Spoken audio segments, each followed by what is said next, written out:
Please join me in welcoming Rhona MacBeth.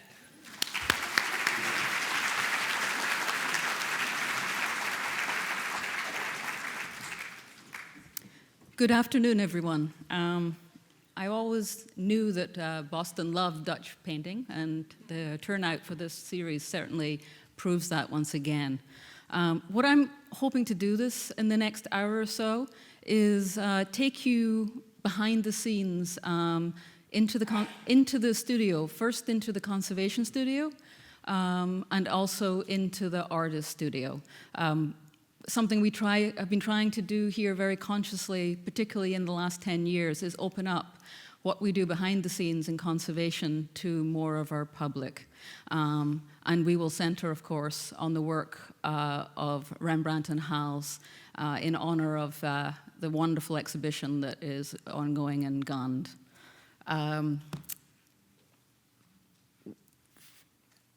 First, I really want to mention the generosity of Rosemary and Eijk van Otterloo. Sometimes it's Eijk and Rosemary, sometimes it's Rosemary and Eijk. Their title seems to go back and forth, which I actually think is perfect in relation to the couple themselves. Some of you whom I'm sure know them. They're very much a pair engaged in a wonderful journey with 17th century Dutch art and have assembled an extraordinary collection. Much of which is seen here in our galleries. And very recently, they also were generous once again to us in paintings conservation, and actually our studio is now named in their honor because of their continued generosity, which seems perfect to us because one thing about their collection is it's key to them to buy and collect paintings of quality and of great condition. So we're very happy about that.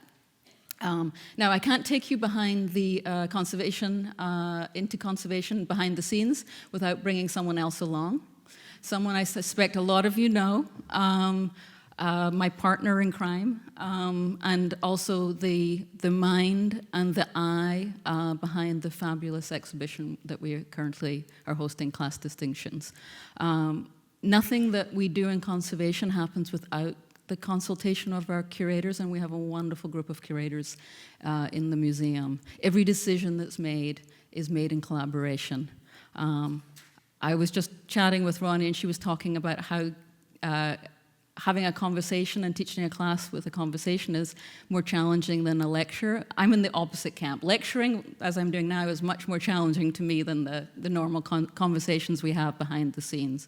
It really is a pleasure to work in this institution. And I always tell people there are two reasons to work at the MFA: the great collection and the great colleagues. And that is certainly true. And I should also give you Ronnie's official title. She is the William and Anne Elfer Senior Curator of Paintings in the Art of Europe. And I also want to put a plug in for the galleries. We have this great exhibition. It's bringing many, many people in. I hope it also inspires you to then go back to the newly renovated Dutch galleries and look again at what treasures you will find there. I'm focusing mostly on a couple of paintings that have been treated for the Class Distinctions exhibition. But I also am going to touch on paintings that have been looked at and examined for the permanent collection. I can't promise every painting that you see right now. In fact, this one we know is in Class Distinctions. Ronnie has a habit of moving things around, but many things will be there. And it really is a superb experience to go into the gallery these days. And one other thing I want to mention about Ronnie and collaboration.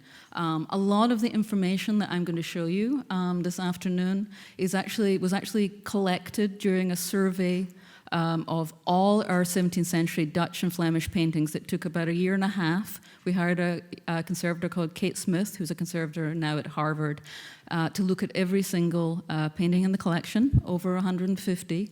That's doing the math, that's 2 paintings a week, and collect all the basic technical information that we find useful on every painting. And this, the funds for this were raised by Ronnie. So I think that underlies her commitment to the study of Dutch paintings at the MFA in Boston. And this painting is on view. I want to take you through, to start with, an examination of a painting that I'm sure you all know well, are diminutive, but in force, massive artist in his studio by the young Rembrandt. I'd like to look at it in a couple of ways. What Rembrandt chooses to show you in this painting and how he presents the act of painting. And then also, we're going to take a tour of what technical examination can tell us, what does and doesn't lie below the surface. But first of all, conservators love pictures of artists at their studio. There's so much material there to work with. But this is actually a rather unusual rendition of the artist working in his studio for the period. A picture like this is more what you would expect to see, which again I also love for different reasons because there's so much going on. But if you go back to the almost the sense of silence in this painting, and the fact that although the attributes of the painter are certainly on display, they're sort of tidied away and in the background, and the looming large panel that we actually can't even see takes up a large part of the composition. But to go and look at what you might expect or how you might expect an artist to present themselves first, there's a great deal of activity going on in this picture, painted just a couple of years after Rembrandt's Artist in his Studio. One of the things I'd like you to notice is the artist is seated, which is the common way that painters would work at this point. Showing yourself standing is actually a little unusual.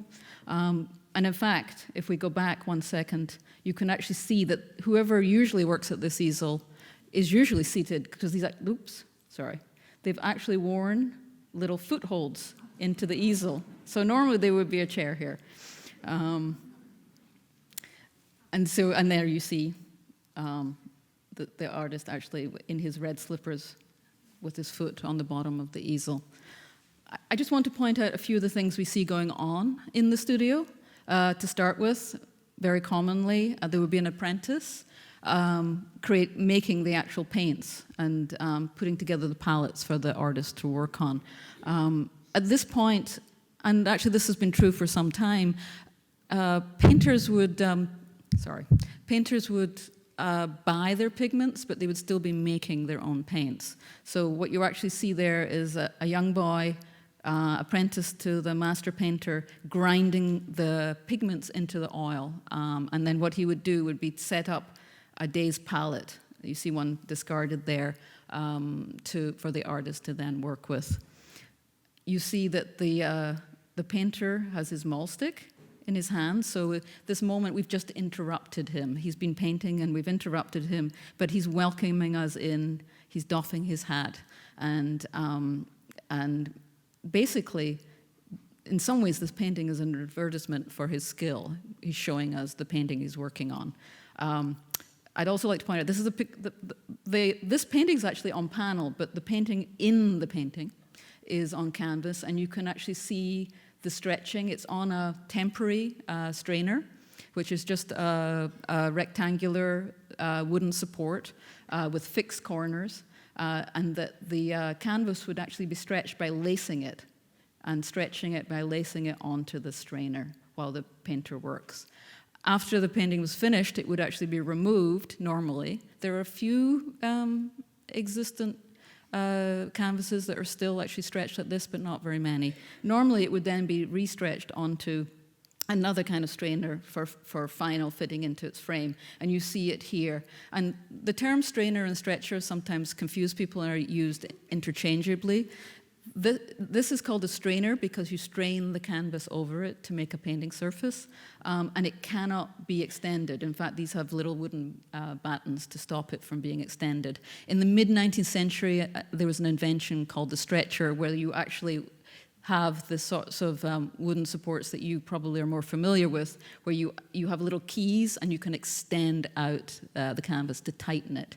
Canvases tend to get slack over time, and so it was a very useful invention and pretty much adapted by all artists when it became online. But at this point, very much you would expect to see a strainer. And then a variety of brushes. I love the way they're just sort of, I think he's finished painting. They seem to be just dumped into, presumably, a bowl containing some sort of solvent or oil to keep them soft. And he's laid aside his palette with just a few colors laid out, because what tended to happen is the day's painting, paint was a very precious commodity, and you would just lay out the palette for the painting you were about to do. And also you would see they would use many brushes. There's only 2 here. You're going to see other artists who would be holding on to considerably many more brushes as they worked. This is also a kind of comfortable studio, because he even has his little foot warmer sitting there. It's messy, but very comfortable and very active. And again, if you compare it to how Rembrandt's chosen to present, it's not a self-portrait, but it's a portrait of an artist at work. This seems to be very much about the activity of painting. This, to me, seems to be much more about the mental thought process of painting, the challenge of painting, if you like. And as I say, you can see the grinding surface here where the paints would be produced, but it's very much in the background. The palettes are cleaned and laid away, and the oils and solvents are also laid in the background. So we really focus on the looming large panel on the easel. Again, you see, one of the questions is about this painting, which we don't know, that is being worked on, is has the painting started, or is he still contemplating starting? And we have a couple of thoughts about that. But again, you can see the way the different attributes are presented, but certainly not front and center. And just one more example of another artist, Judith Leister, who was painting, again, just a few years after the Rembrandt artist in his studio. And if you see it, you can get a sense what I mean by the number of brushes. I think someone counted, there are 18 brushes in her hand as she's working on her painting on the easel here. This is a detail of a painting in Washington. But again, I wanted to point out, just because it's such a different presentation, the artist at work, but she's very well dressed. This does not seem a very practical outfit for painting in, if you ask me. You've disturbed her at her work, but one wonders how realistic this is. And then I really wanted to show you the palette, because one of the things about Rembrandt's rendition is we don't even see what he's got on his palette. We can't even make some clues about what he might be doing there. He really has kept it as a complete mystery. What we seem to be seeing on Judith Leister's palette is the paints that you might lay out if you were going to do flesh painting. There's some ochres and some reds, probably some lead white, and possibly, I can't quite tell if that's black or brown, but that would be a normal palette if you were going to paint flesh on a day. And it turns out that there's actually been an examination of this painting, and under this Merry Fiddler, there's actually a self-portrait. So she was painting herself, and then changed it to present herself to the public in a slightly different mode. But very interesting. Also, I should point out, we call these brushes, at this time, these were really called pencils. The word that we associate with lead and in a wooden shaft came later. And although these look like they're silver ferrules, for those of you who paint, they probably aren't. They're probably quills. The smaller brushes would be quills. The larger brushes would be a waxed thread that would hold the hairs on the brush. There were a few metal ferrules at this point, but very, very rare, so unlikely. But again, I'm impressed by how many brushes one can hold in one hand. And again, we see one brush. It's still even difficult to tell if there's any paint on it. Has he started painting yet? The only indication we have is this little, at the edge of the panel, you can see the preparation. Is that paint or is that just the ground layer? I can't make it out, but it's very tantalizing. And you also get a sense of when you look at this, grantedly it's a small picture, but the kind of roughness of the touch, which we find, I think, wonderful, but also I think is also a very conscious choice in making this picture. And then the face, tiny detail of the face, but I think one can project a lot of things onto this face. Clearly, no details. It's not a self-portrait in the normal sense of the word, but psychologically, I think it's incredibly interesting. Rendered in very, very little, just a few strokes of paint, you can get a sense of the demanding work of creation, and perhaps it's sometimes a little overwhelming. Really marvelous when you think that this face is what, half an inch high, if that. I didn't want to go too much further without mentioning Carl van Mander, incredibly influential painter. He was actually the teacher of Hals, but really influential because of his role as an art historian and a philosopher, and the publication of his Gelder book, literally his book on picturing, a book about how to paint and what you should paint. First published in 1604, went on to influence a whole generation of artists. And there's a great deal you could say about Van Mander, but I want to focus really on one piece of advice or strategy that he gave to young painters. He really came up with two types of painting, a rough style and a precise style. And he would advise young artists to pursue one or the other. The precise style should be viewed from far away and close up. The rough style or coarse style can only really be effectively viewed from far away. And Van Mander held that up to be truly the most challenging and extraordinary type of painting. That was the apex. That was the grand style to aim for. And one artist above all others really personified that for Van Mander, and that was Titian. Here you see a detail of the death of Actaeon. Late Titian was the apex of the rough style of painting. I'm sure many of you remember the exhibition we had a few years ago, Titian, Tintoretto, and Veronese, where when you get to the late paintings, the brushwork, when you get your nose on it, it's almost like it falls apart. It's just marks and daubs and strokes, and then you stand back and it's extraordinary. It shimmers and creates the most remarkable effects. Van Mander held Titian up to be the greatest artist, and that he was the artist to emulate, but he also cautioned young artists this was the hardest thing to do, and perhaps it was better to start working in a more precise style, because it would be very easy to fail at doing this. I think the artist, and I'm cautious now because I don't know if all of you know, but I have Madame Dow sitting in the front row. Ronnie Bear is the world expert on Dow, so I'm showing you a detail of probably one of the most beloved paintings in the museum, though I think right now it may be out of the museum.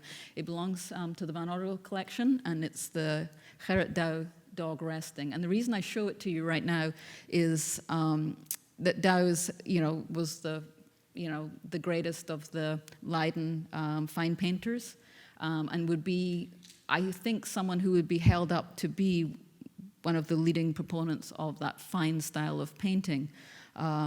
Though I would also argue, when you really get to look at Douw, And if you ever get the opportunity to look through a microscope or with a magnifying glass, one of the reasons Dao is so extraordinary is that his style is also incredibly loose, just on a much more minute level.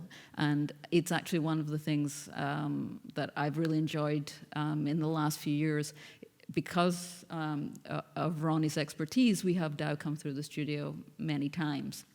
And he becomes very much a signature artist when you get him under the microscope, because his brushwork is so extraordinarily loose, even though when you stand back, it seems like you're looking at something incredibly precise. He does both, and he does it to a remarkable degree. And this painting is really, I think it's the one that every staff member wants to steal, but we won't. And sometimes it's called the dog sleeping. It's not. The dog is definitely just resting. His eyes are open, and he's quite aware of you. To go back to the rough style for one more moment before we go back to Rembrandt, this is a self-portrait as exist by Art de Gelder, a late Rembrandt pupil. It's a detail again, and he probably is one of the major proponents of that rough style of painting. He was in Rembrandt's studio in the 1660s. In fact, Rembrandt also painted this subject. And de Gelder, again, just pointing out, shows you he's seated, not standing. He's actually got it's very hard to see in this slide, but he actually has a palette knife there, talking about rendering a rough style of painting. He has a maul stick. Most of the artists, I think everyone is carrying one of those maul sticks. It's just a stick to lean on, a painting stick. So that you could keep your hand steady. And then again, a whole array of what they would call pencils or brushes, large and small. The very messy paint set out on the table, a little piece of chalk as he works. But again, it's very interesting. He's seated, and you can see what he's working on. He's really showing you what he can do, unlike the artist in the studio by Rembrandt. Again, just to point out, another type of painting strainer, again, the laced canvas. Back here, there's actually a canvas that's then been restretched onto a permanent strainer, and there are tacks along the edges on there. But standard studio practice. So I think you get a sense of what Rembrandt's actually doing differently. One of the things that's interesting in the de Gelder is he is wearing a tabard, the loose, rather old-fashioned robe that you see Rembrandt wearing, that artists adapted as something you would wear in the studio. That didn't matter if it got a little bit messy, unlike the portrait with Judith Leister, who's very dressed up for a day out. And then again, you see the palette laid out mostly with white earth colors and reds. Again, it suggests this is a day to paint flesh. These are the colors for flesh painting, which makes perfect sense since he's creating this portrait of an older woman. Just to mention, we all know that Rembrandt, particularly later on, scratched into his paint, painted with palette knives. This is something that de Gelder also adapted. And another plug to visit the galleries. This is not in the exhibition, this is up in the galleries. This is the MFA's Rest on the Flight into Egypt, recently restored. Not precisely dated. We think it's around 1680, maybe a little bit later, so similar to the self-portrait. And you see, I hope you can see, it's a little fuzzy, but in the mantle of the Virgin, you actually can see the scratch. This is, and I really do recommend going to the galleries and looking at this, because it's quite an extraordinary effect. But the scratching into the surface of the white paint creates the texture of her headdress in quite a fabulous way. So next time you're up near the Dutch galleries, take a look. Just to sort of go back to the painting one last time, so just to recap, we see a very stripped down painting studio, a very large painting, though that's probably partly perspective, where we have no idea what's on the painting or what stage it's at. We just can see that it looms over the rather diminutive artist with his painting attributes sort of hidden in shadow behind him. So this, to me, seems very much to be Rembrandt consciously depicting the mental process of painting, not the physical process.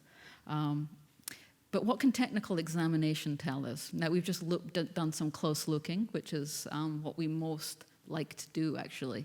I'm going to show you some techniques that we use behind the scenes in conservation that can sometimes elucidate the choices that artists make. Look below the surface a little bit. And this is the sort of technical examination that we had Kate do for all our Dutch and Flemish paintings, and I think you'll get a sense of what a useful tool this will be going forward.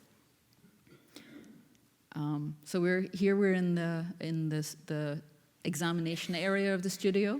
You see a light box to show X-rays.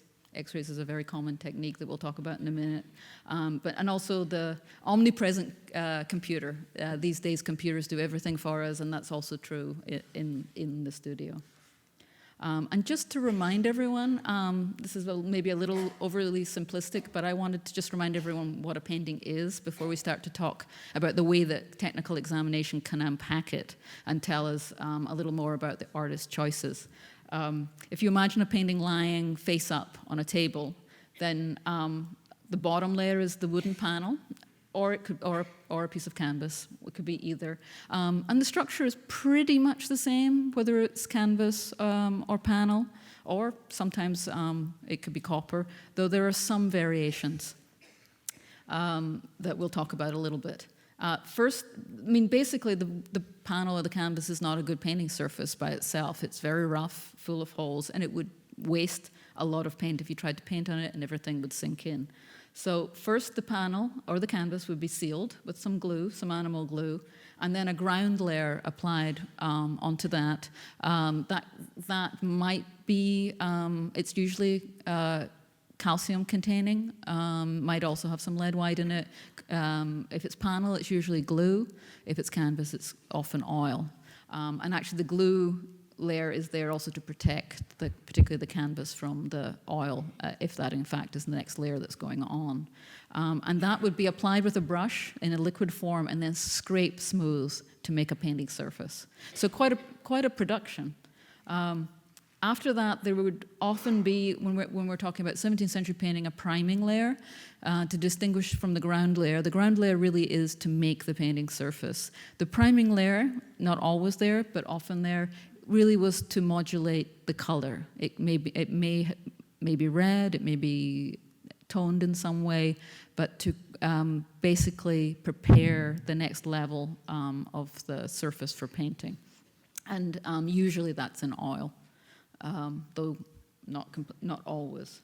On top of that, you would expect to see drawing or underpainting. In older pictures, you tend to see an underdrawing, and we'll explain a little bit more about what underdrawing is in a moment. But a preparatory sketch, basically, which might be a linear drawing, or more likely with an artist like Rembrandt, it would be kind of what we would call dead coloring. Or a laying in of the composition, and that might be it would be in a very thin liquid paint, might be black, might be brown, and whether it's black or brown doesn't really matter, except that it actually makes it easier or harder for us to see it when we are examining it later. Then you have a number of layers of paint, and then finally always a varnish layer. Varnish is a clear resin. It would be applied only after the paint was completely dry and was there for two reasons. Partly aesthetic. It actually changes the appearance of the painting and it saturates and adjusts the surface. And it also would protect the painting lying below. And very much part of the artist's technique and intent. So this is the back of the panel. Not so much to say. It's got a very big label and a very small panel. What I really wanted to point out, it's a piece of oak. Baltic oak is by far the most common support that you'll find in the northern Netherlands at this point, imported specifically for painting purposes. Very high quality. Panels in the Netherlands are often very thin. If you ever get a chance to look at an Italian painting from similar early period, it looks like a chunk of tree, it's so thick. It's because in Italy they were painting on a softer wood, whereas in Holland they were painting on this hard Baltic oak, which made a very good surface. You can see that it's beveled at all edges. This is so it will fit in the frame more easily later. There's actually, these are additions that were added at some unknown point, but modern and probably 20th century, as are the pieces of cork. That's just the way it's been fitted into its frame. The beveling is always, we're always happy to see that when we're examining a panel of this period, because it means it hasn't been cut down. You have all of the surface intact. It's not uncommon for paintings to be made smaller and sometimes even to be made larger. A little bit of science. This is about all the science we're going to do, really. But I do want to explain a little bit, since we're going to be looking with a variety of examination techniques. About what I want to explain what they are and more importantly, really, what they can show us. Because I find often people are confused about what particularly X-ray and infrared shows. The electromagnetic spectrum is up here. I have a teenager at home. I keep trying to get her to get excited about this, and I'm making no headway at all, but I'll see if I do better with you. This tiny little really, this slide is only to show you this tiny little area here is what we see. That's visible light, and you'll see some of the slides later. They'll actually be labeled visible light, and that's all this means. It's what we can see. What I want you to pay attention to is the fact that there is all this other energy around us that allows us to see in all sorts of different ways, visible to our eyes, but with imaging techniques we can make them come clear. And what we're going to use basically are two high energy techniques, X-rays and ultraviolet rays, and then infrared rays, which is actually a low energy wavelength akin to heat.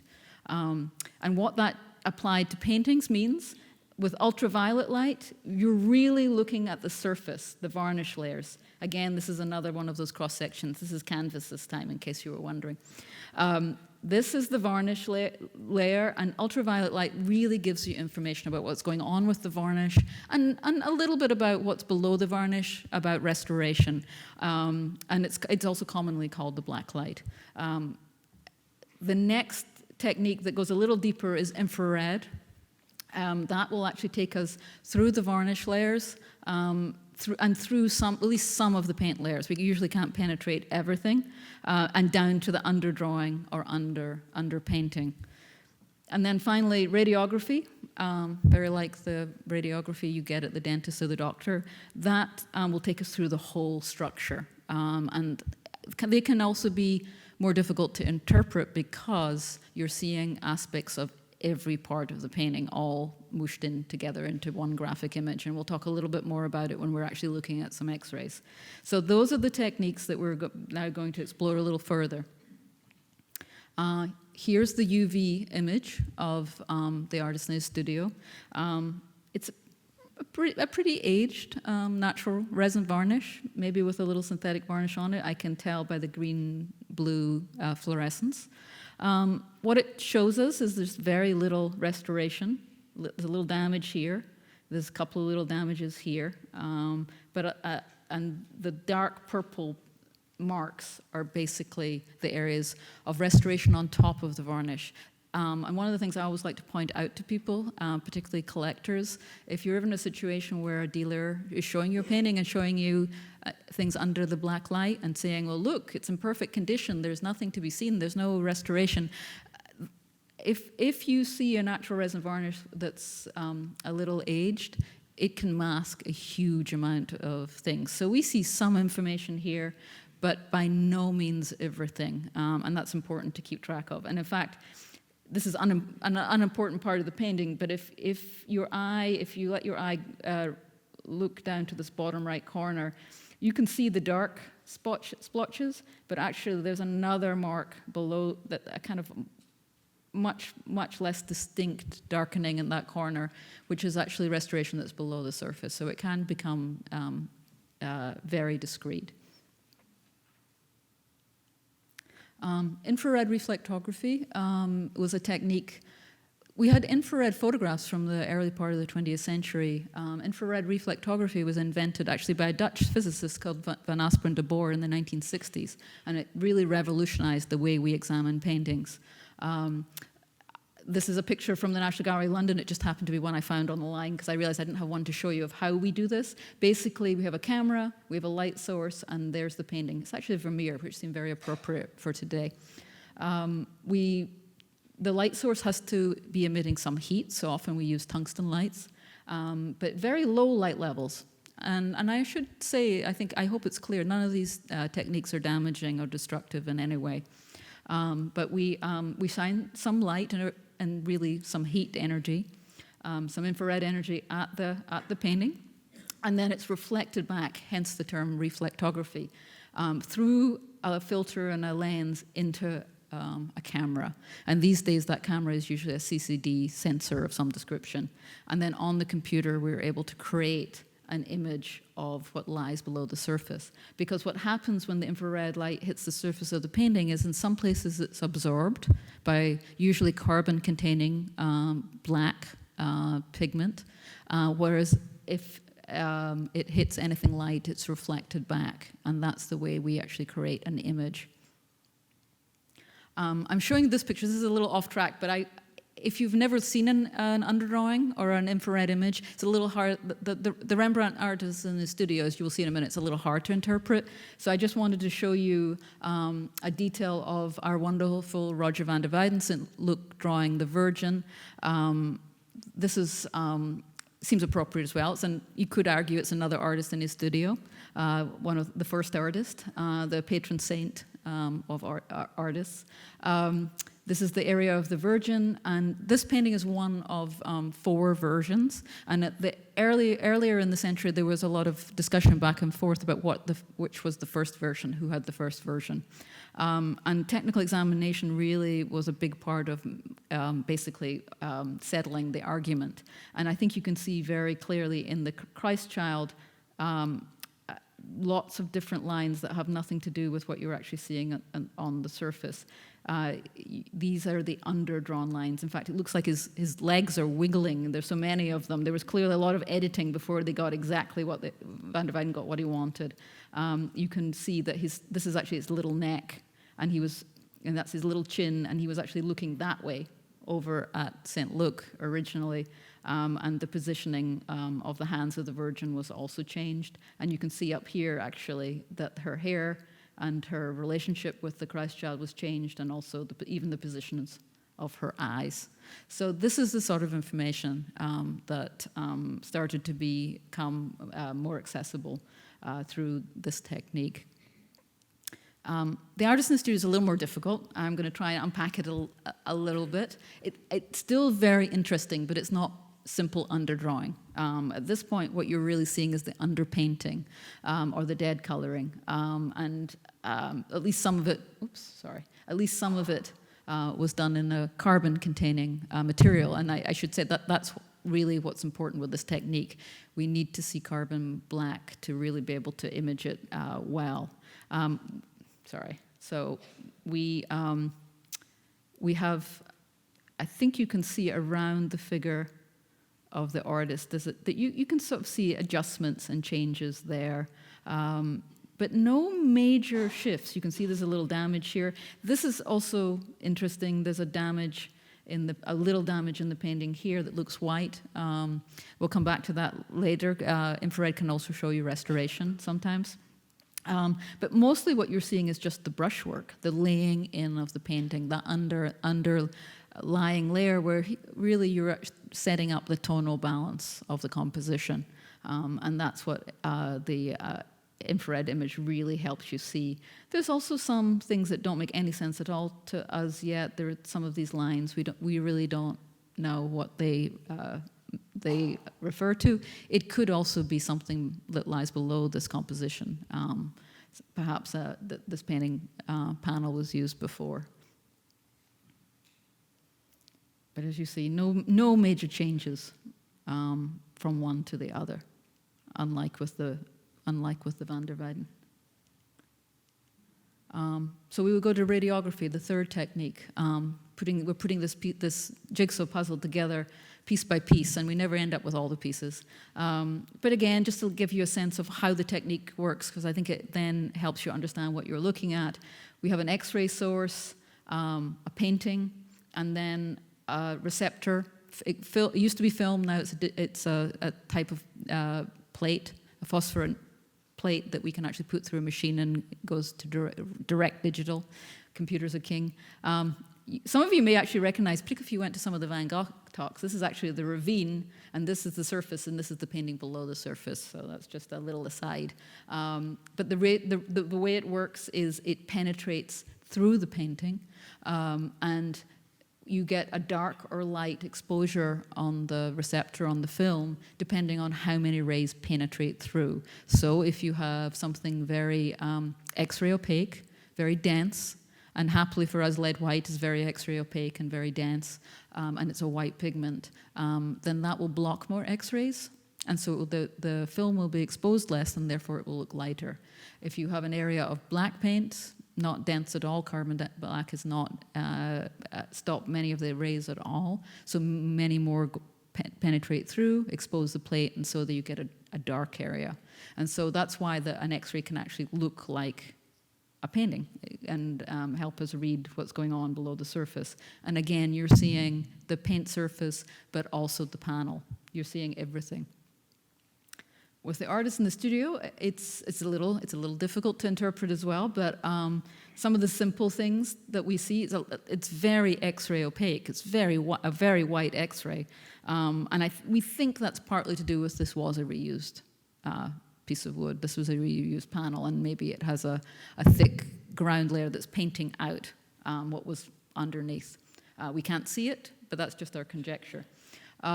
Just to point out some of the obvious things, there's nails around the edges, 20th century nails, just those little strips of wood, and you can see that the X-ray becomes dark because there is no lead-containing material on those little strips of wood. So the X-ray is penetrating them, but not the main panel, not the original piece of wood, because it has ground layer, perhaps a double ground, and perhaps also a painted-out layer on it.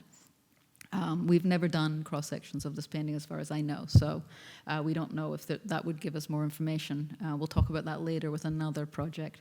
You can see there's a damage. There's actually two damages. One, it looks very white because it's filled with an X-ray opaque, probably lead white containing material. And then there's this little damage that looks really dark. It looked light in infrared, but it looks dark in X-ray because basically there's less material there, so the rays are penetrating through further. But most importantly, you can see, you can make out the large easel and the panel. It's very difficult to make out what's going on with the figure. That's where the palettes are hanging, and that's the arm of the artist. So it's really hard to see him at all.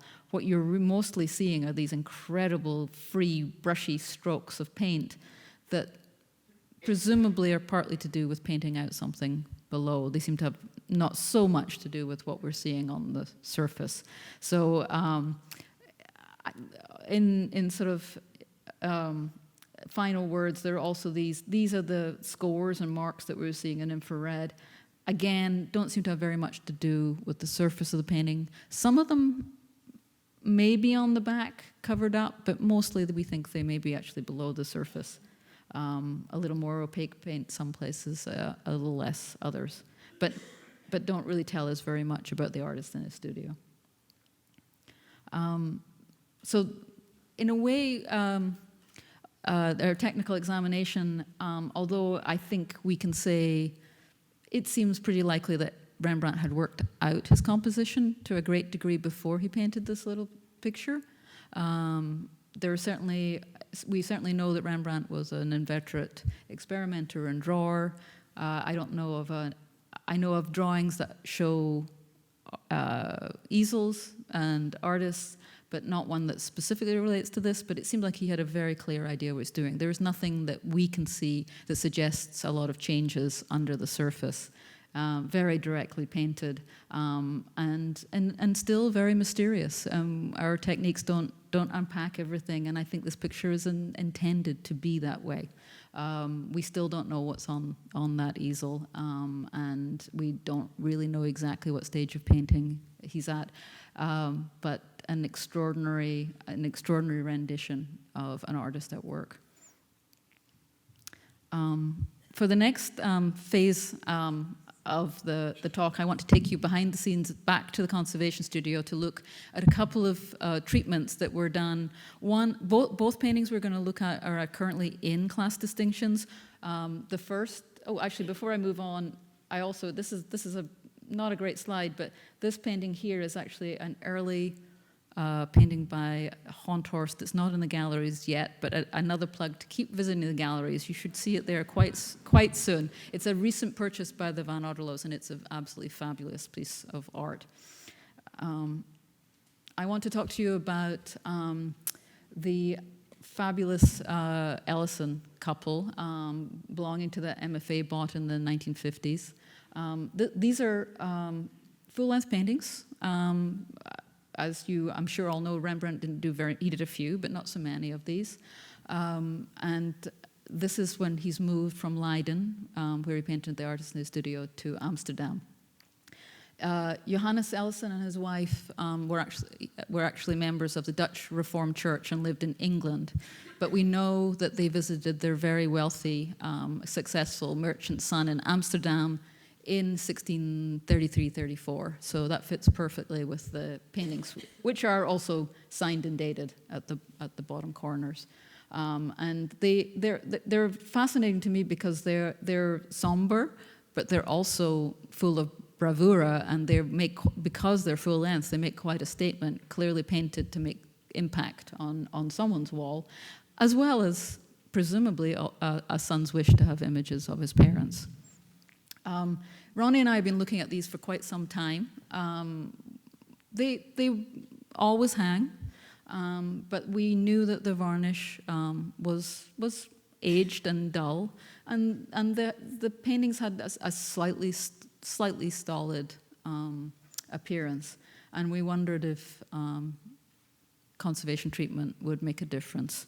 But not easy to take out of the galleries. So this conversation went on for some time, and I think that's something that all of you should be aware of. These conversations are going on all the time at the museum, and one of the questions I get asked frequently is, how do you decide what you're going to work on? And I would say with both the art of America and the art of Europe, we're constantly thinking about what would have the greatest impact and which paintings would deserve attention. And that's sometimes things from storage, but it's sometimes things that are in the galleries that are never off view and haven't been off view for a very long time.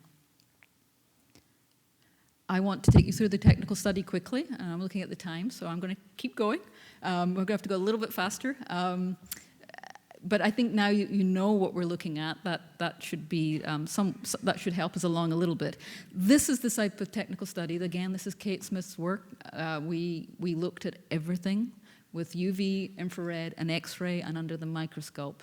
And those records are phenomenal. And you have just such a running start when you're starting to think about treating any of the works in the collection, or gathering questions, like with the artist in the studio.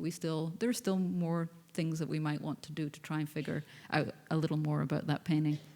But this was, as I said, a quick study, and these are the sorts of documents that we produced. And all these documents have also been given to the Rembrandt research study and the database that's online, and it's in the handout as well. It's an amazing resource if people want to look and find more out about Rembrandt. And then these are the sorts of this is sort of information you see looking through the microscope. Again, go back to that rough style of painting, but really, really fabulous. This down at the bottom, these are just the strokes of paint of Johannes Ellison's beard, just on the surface.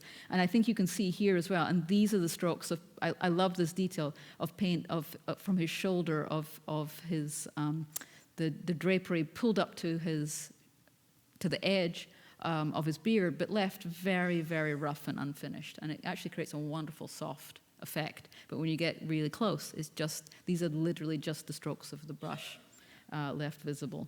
Or the buildup of the paint on his face and around his eye. In many ways, it couldn't be anyone else. UV, very opaque again, more opaque than the artist in the studio. Didn't give us a lot of information other than that there didn't seem to be a lot of restoration on the surface, and maybe that had been cleaned a bit unevenly. There seemed to be more varnish left on the figure. Little damage here, little damage there, but just really thick, old varnish. X-ray and infrared showed up something that we were rather intrigued by, and really I think there could be more study of this, even though there seems to be no end to studies of Rembrandt. Infrared and then X-ray. The X-ray showed us something we knew, but it shows it very clearly. There's a seam running right through the center of the painting. It runs through both pictures.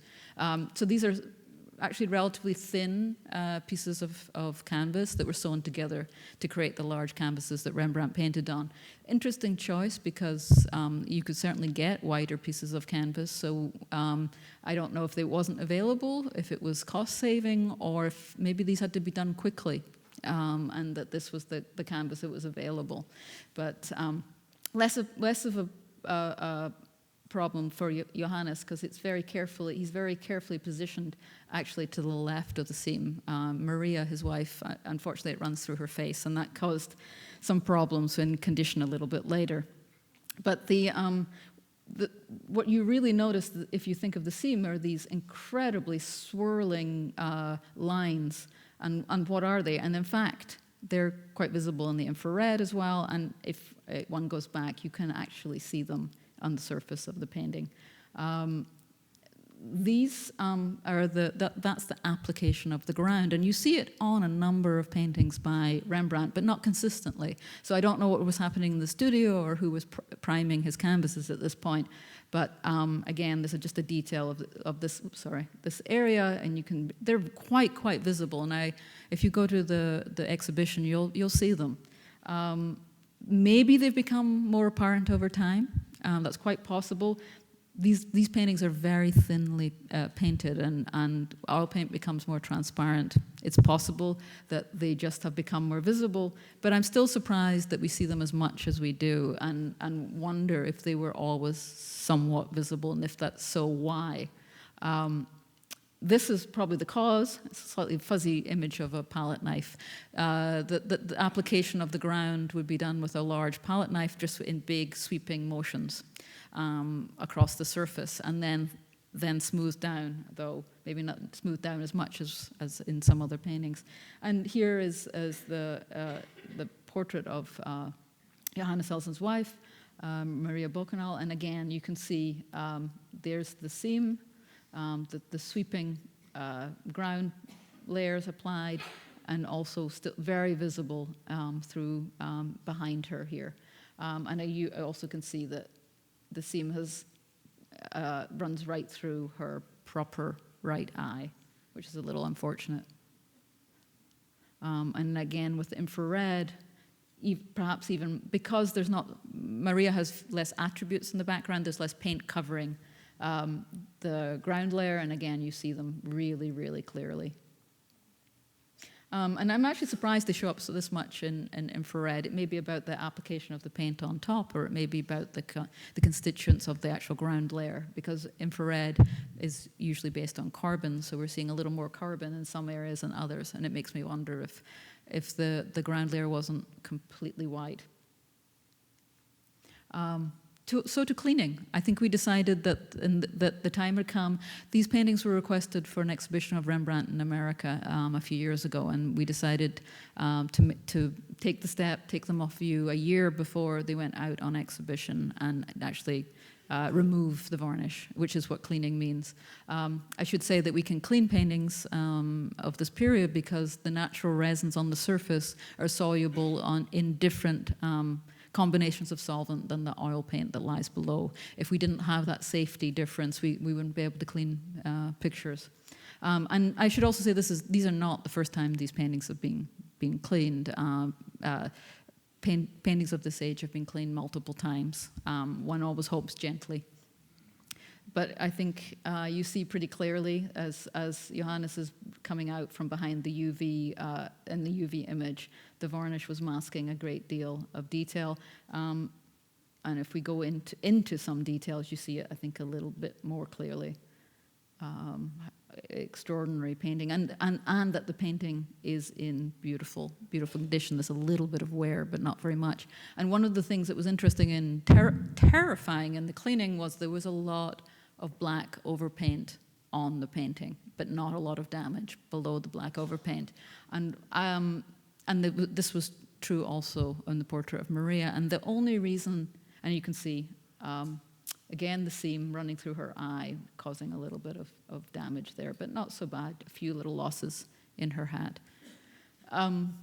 Why so much overpaint came off? I'm not totally sure, but I have one suspicion, which is that these are like, in some ways, like huge sketches. They seem to have been executed incredibly quickly. Very few changes in either portrait, and very thinly painted, which is why we're seeing that pattern in the ground that's so clear. This shows you as a totally cleaned, but not in-painted at all version of this painting. You see there's a little damage here, a little damage here. There's a little bit of abrasion from the stretcher bar, but really in wonderful, wonderful condition overall. So why so much? So why so much restoration hidden below the surface in the black drapery? And I think it was that there was a feeling that it should be more solid, that these should look more solid, an idea of what Rembrandt is. Thicker paint, more solidly painted. And in fact, I find these delightful in their brushiness, in their lightness, and extraordinary rendering of the hands. Really beautiful. I love this detail where the fingers are just in shadow below the lining of the robe there. Just superb touches. And again, you can see a little bit of abrasion, but not much at all. Just the change in tonality. Often when things in paintings look brown with yellowed varnish, they're actually more silvery and pink when we clean them, which is a subtle but wonderful, wonderful change. And then the faces. Again, these details I'm showing you on the right, there's no restoration on them. This is them before there's been any in-painting of any sort. And you can see those wonderful brush strokes of red in Johannes Ellison's beard. And this is after treatment in the gallery. We chose to do as little restoration as was needed in both portraits. Hence, you can see probably more clearly than before I worked on the paintings that you can see that ground patterning. I'm sure it's more than it was intended in Rembrandt's time, but it is part of the history of the painting. And I find it interesting and not particularly distracting.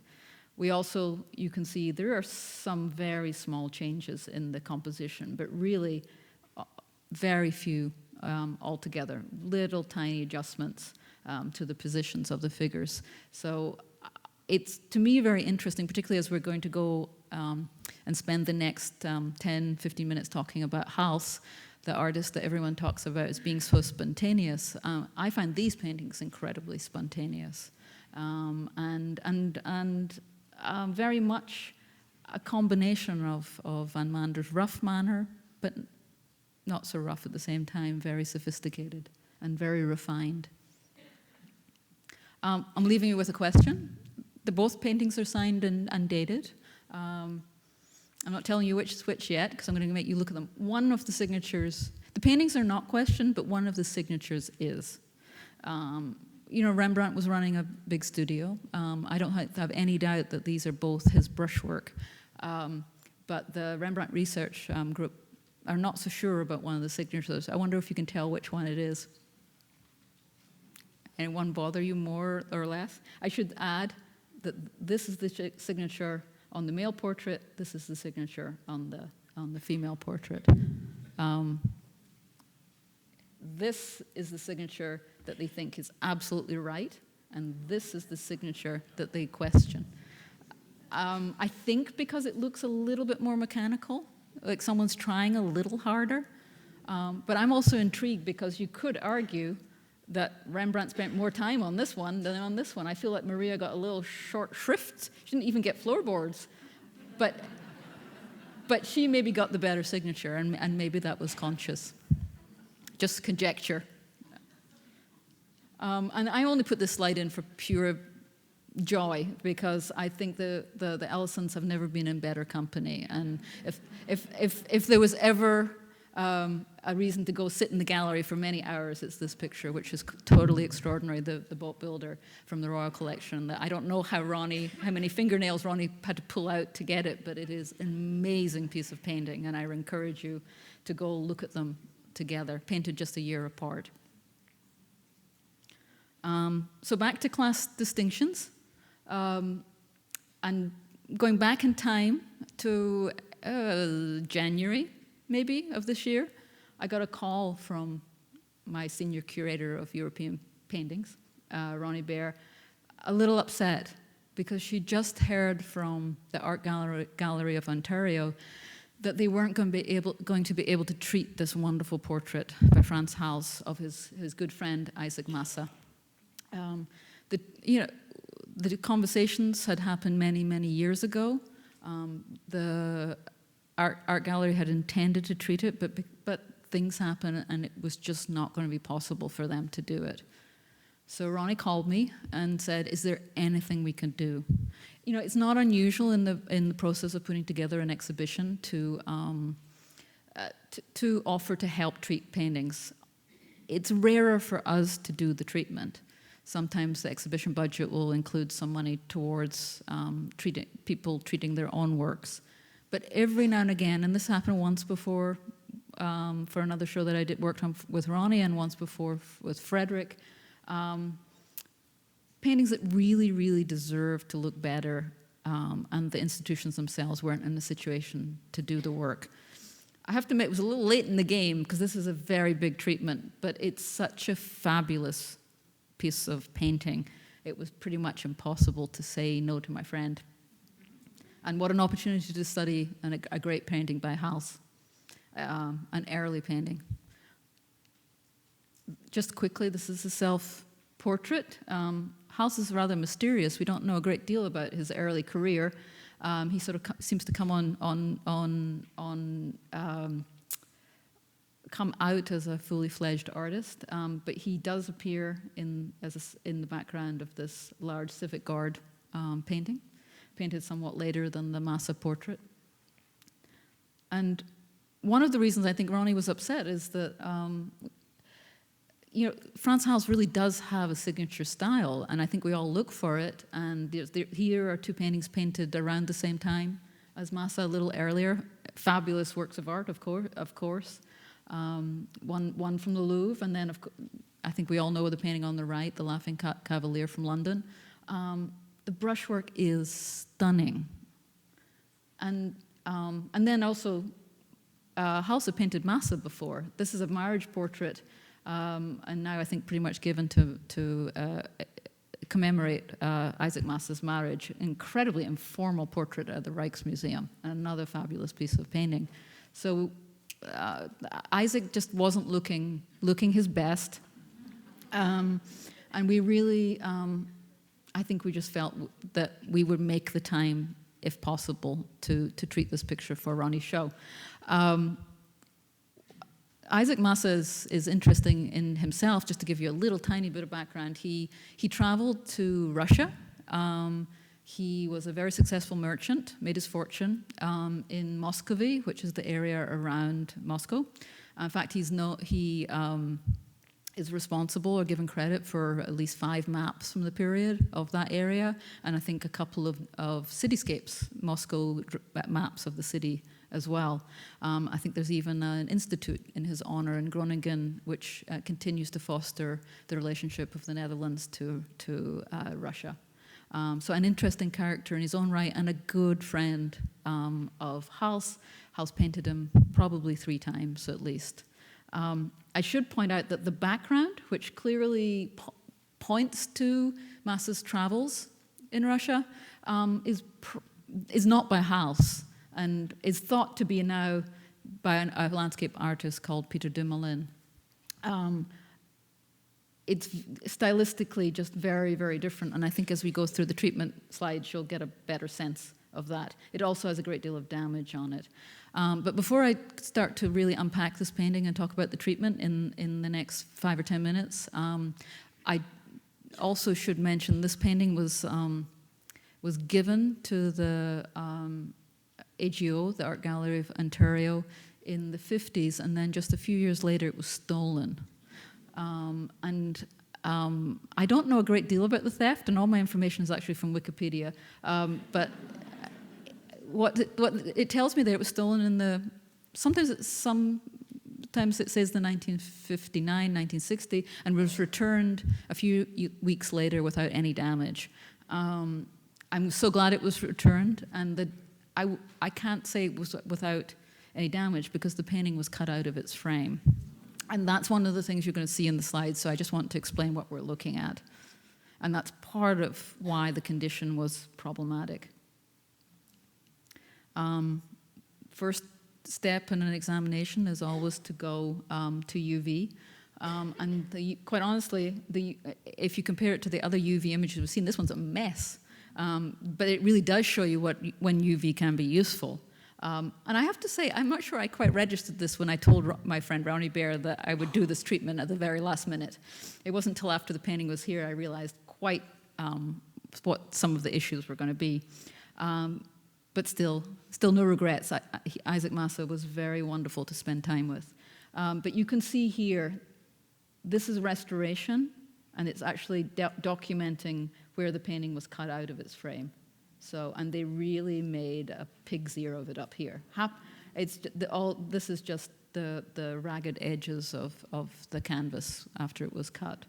But the good news is, other than that, the paintings seem to be, there's some restoration here and here, something odd going on here and in the hat.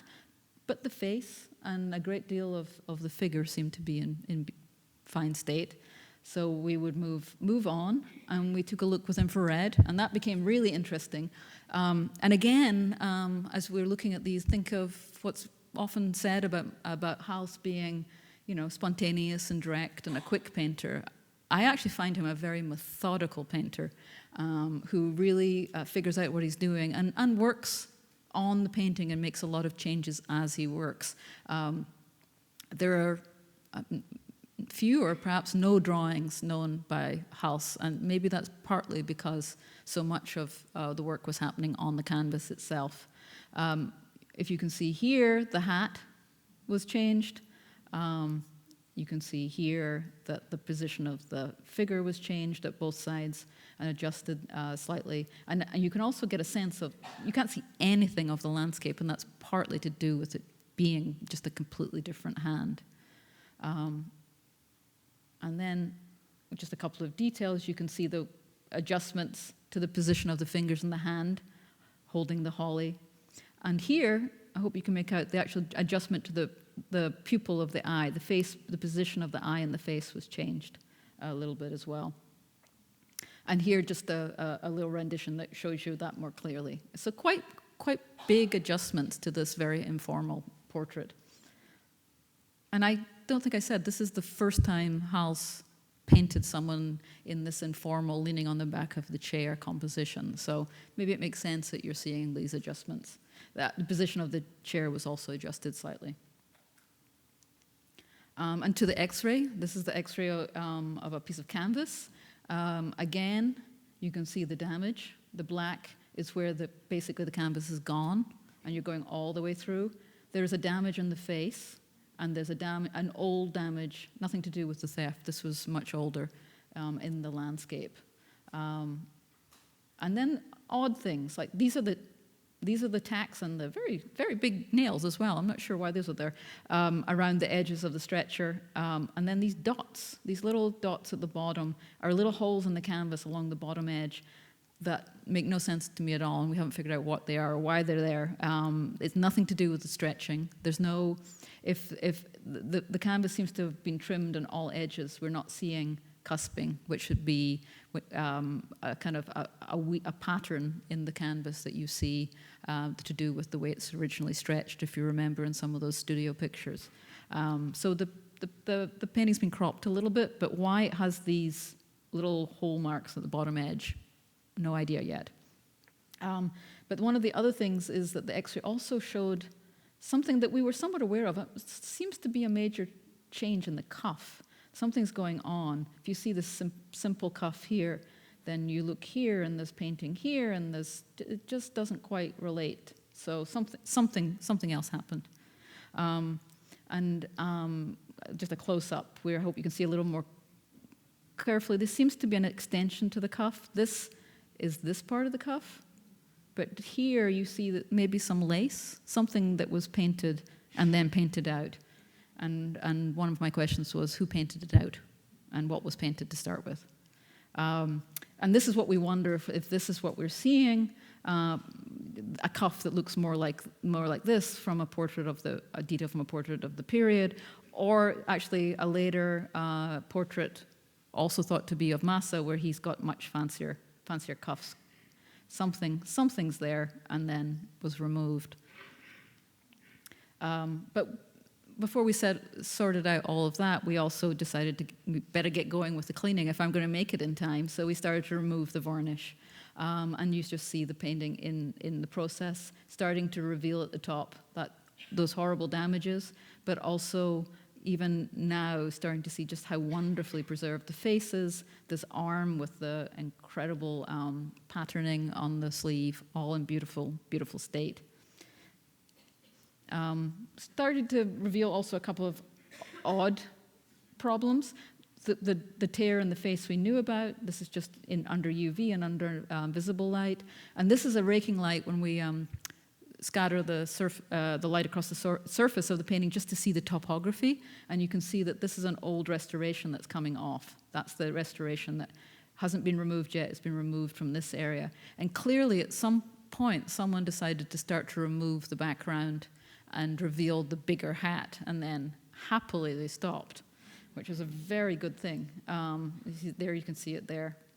And then this is this area of the sleeve again, and I think you can start to see the lace below the surface of the black sleeve, and it actually continues up here in the white as well. It gets a little confusing. So at that point, we decided to take a sample because we thought it was probably an editorial change by Hals, but we weren't sure. The paint was very old, but we wanted to understand what we were looking at better. And I just wanted, this is a cross-section. It's the only technique that requires taking a sample, but I hope you can see the samples, that tiny little speck embedded in that piece of resin. It really is like a piece of dust, and it's something we don't do unless we have a very clear reason for doing it. And again, it's something we always discuss with our curator before we take one. We took 2 from Massa to try and answer 2 very specific questions. And the reason it's in this block of resin is that we then grind with a very fine sandpaper down to the sample, so we get an image of the structure from top to bottom, like a core sample. And I just wanted to say thank you. Louise Orsini is our assistant conservator who does our cross-sections. It's really a skill, and having one person take responsibility for doing it is a wonderful thing. And then we are very lucky here to have a a research department right here, right next door to us, who can do the sort of analysis that we need to have done on a regular basis. They make us better at our job every day. And here's the cross-section. This is where the canvas is. So basically, if you imagine we're going through the canvas, varnish is up here, down through the layers of paint, down to the ground layers, and then the canvas, which actually isn't really there. That might be a little piece of it there. So this is the sort of information we see, visible light and under UV. And UV actually just helps us sometimes see the layer structure more clearly. And it pretty much clarified one of our questions, that's the location, was all of this paint here, and it was very broken up down in this area, had a different, it seemed very, very old, but it was slightly different than the paint on the rest of the painting, and we wanted to make sure it was right.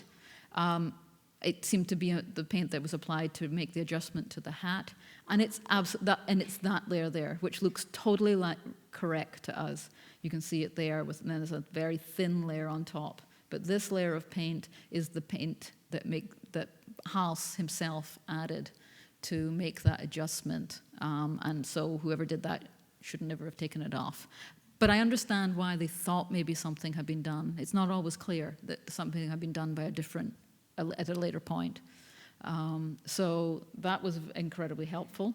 And then the other question was the sample from the cuff and what was going on there, because that was much less clear to me.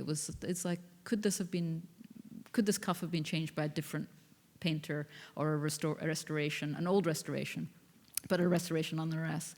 And this again is the core sample, and what you see, there's the ground layer, there's the initial painting in of the sleeve, there's the white, which seems to be possibly 2 layers of the lace that we're seeing under there. And then there is the upper layer of black paint, which again seems totally in keeping with what we're seeing on the rest of the painting. It looks like Hals's paint. So I think we felt that it was very likely that he himself made this adjustment, and that we would therefore restore the painting with the sleeve as he intended it to be. After cleaning, it's always a little bit shocking to see pictures that have cleaned and you see all the damage. But I would again ask you to focus on what's Hals and what is really great and what you can now see, not the damages around the edges. And just incredible brushwork. The face is in beautiful, beautiful state, and the holly is just wonderfully rendered. This is the area, again, where the raggedy paint was partially removed, so it was one of the areas where I did tone it a little bit to make it look less abrupt, the damage in the landscape in the background. And now this is the painting you see in the galleries, fully restored. And I hope back to...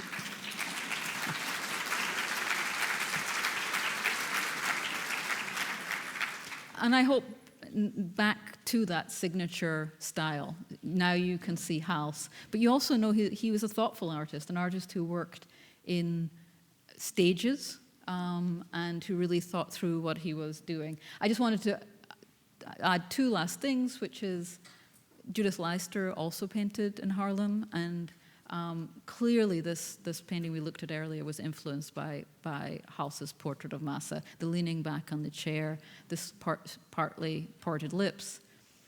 And then I'm leaving you just a couple of details. The brushwork in this painting is spectacular, and I just strongly recommend that you go to when you go to the galleries, you take a really close look.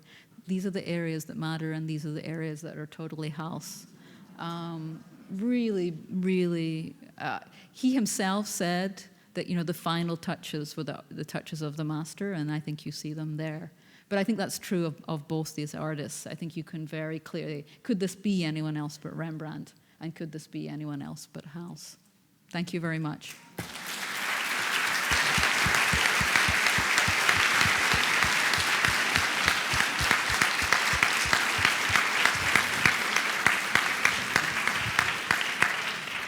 So we have time for a few questions. Please raise your hand. We'll bring the microphone to you. And we do ask that those of you who are leaving now, please do so quietly so we can get on with the fantastic questions that we have.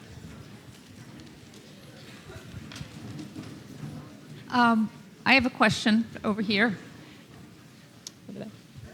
I have actually two questions. One has to do with the varnish. You said that the painter knew that he would be putting on varnish and took that into account as he was painting.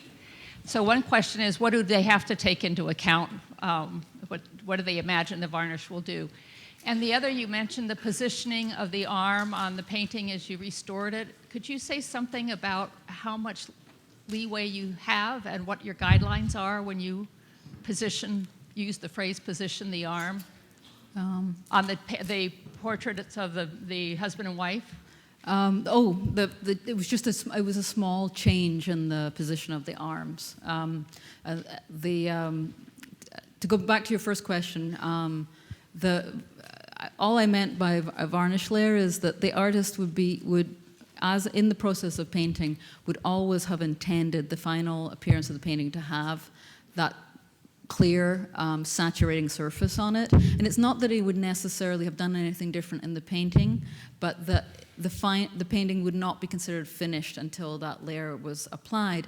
And quite honestly, the easiest way I can describe what varnish does is if you are walking along the beach and you take a pebble and you put it in the water, and the color shift, particularly if it's dark, is great. That's what the varnish does. It saturates and actually accentuates the sense of depth and three-dimensionality. These are pictures into other spaces, and it really helps that illusion become more real.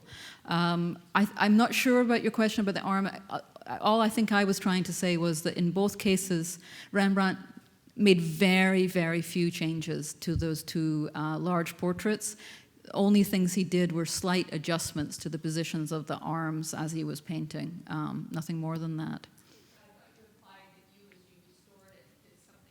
Oh, you know what I did is actually more what I didn't do, is I left those changes visible. In past times, restorers have often been, either they themselves decided or they were directed that any kind of pentimenti changes should become invisible. But I think, and again, all these decisions about restoration are done in conjunction with the curator, and that's actually one of the pleasures of doing this work. And quite honestly now, we do as little as possible, and I think Rhona and I both think that those pentimenti are really interesting and that they should be visible. We don't want them to be disturbing, we don't want them to overwhelm the final result, but if they're there and you can see them, that just adds to the story. So that's what I meant. I actually didn't do anything to them. So you'll see them in the galleries.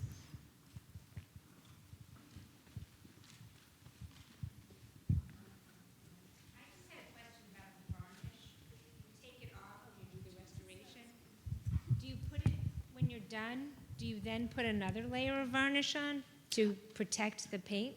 Yes, and actually, sorry, I think I should have added that. I was going a little fast because I knew I was running a little late. We try to be guided by the original intent of the artist. At different periods that might result in us doing different things. But again, because these paintings were always intended to be varnished, we remove the old natural discolored resin varnishes every so often. We try to extend their life as long as possible, and varnishes last a lot longer now, partly because of the environment that we keep things in. They don't get as dirty, or as artworks don't get as hot. They don't age as fast. But we would always then, if we understood a painting to be intended to be varnished, we would always put a varnish back on, because that would be the only way the painting would look the way the artist intended it to look. That, again, is our main guiding principle.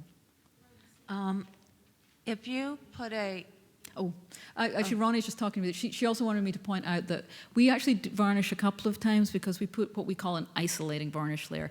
As you saw me do, we can remove varnishes. So after the painting is cleaned and has a little bit of filling, we actually put what we call a very thin isolating varnish. And then any restoration I do, very little in the case of the Rembrandts, a little more in the case of the Hals, is then on top of that varnish layer. And then we put a final adjusting varnish layer on top just to get the final surface. But the idea of that is it's isolated from their painting, and when the next conservator comes along, they should be able to remove all of my restoration without hitting any problems. A lot of the time we are removing restoration that's been put right on the face of paintings, often oil paint on oil paint, and that can cause us a lot of problems. So we're really trying to make it more straightforward for the next person. When you put the varnish on the paintings, I don't mean to keep on going into it, but there are different types of materials that you can use in them, and sometimes it affects the painting, and there are kinds that do not, and you can use them for a longer period of time. Is there anything particularly different? I mean, this is a very special kind, but what do you use in it? Well, what we use in this institution, we have a number of different choices, both stabilized synthetic varnishes and also traditional old master varnishes, particularly Damara is probably one of the most common. And we still use those varnishes commonly because we feel give the appearance to the painting that it was originally intended. And we can put additives in and use certain solvents that stabilize those varnishes more. They will age better and longer and more slowly, and therefore discolor more slowly, though the natural resins will eventually always discolor a little bit. We're a little wary. We do use new synthetic varnishes as well, but quite honestly, paintings, and actually both the paintings I showed you today were treated mid-20th century with synthetic varnishes. And some of those have not aged so well at all and can be more difficult to remove. So we've tended with old master paintings to stick to traditional varnishes that we know we can remove. We stabilize them, and then we keep the paintings in good environment. And finally, we use them as thinly as we possibly can. Often paintings become very opaque and yellow because they've been varnished multiple times. And that's done because in the short term, it refreshes the surface, but in the long term, they just get thicker and darker and ultimately have to be removed. And we're in the back here. What are the ingredients of natural varnish? It's basically a Damar. It's a tree resin. It's a resin dissolved in a solvent that creates a clear lacquer-like surface. And I think that's all the time that we have for today. Thank you all very much for coming, and thank you, Rhona.